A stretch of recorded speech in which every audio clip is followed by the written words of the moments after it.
The most brazen thing I've done is to become an actress.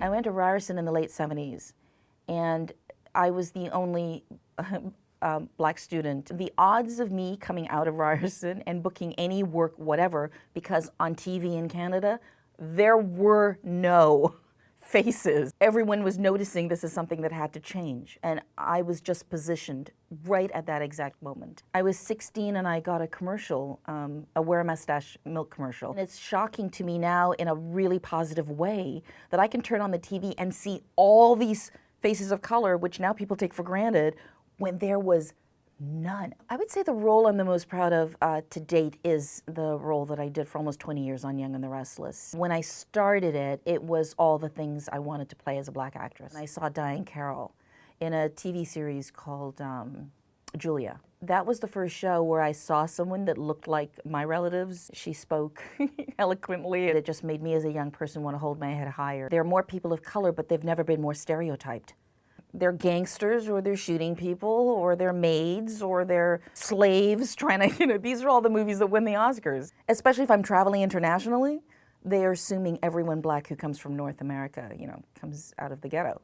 It's discouraging. The training that you get in whether it's university or college or, whatever, a structured program, it really at least lays out a lot of the challenges that you might have to face as an actor. I'm a businesswoman, that's how I see what I do, but a lot of times I have to act, ditzier. Or you come off that you're hard and not approachable, and because men can do that, but for women it's not sort of the same.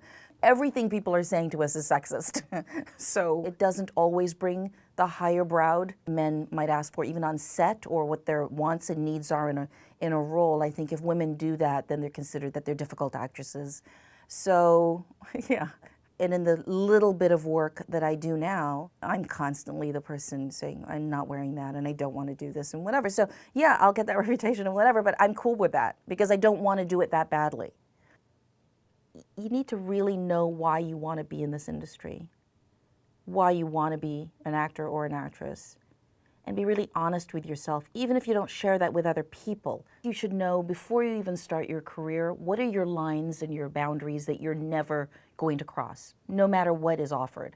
And the most important to me is pick your team well. The right person is not necessarily someone who just gets you a lot of work. It might be work that you have no interest in doing. People sometimes would go after an audition. They're constantly calling their agents. What did they say? What was this? Did they want me back? Did you hear anything? I don't ask anything. And if they didn't want me, I don't need to hear you tell me that. I can tell I didn't get the gig. You can't take things personally. This is just not the business to be in if I think being cynical is great in this business. When someone says something nice, I think my instinct is, what do they really want? I love watching people and trying to understand why they're doing certain things, why they're saying certain things, what motivates.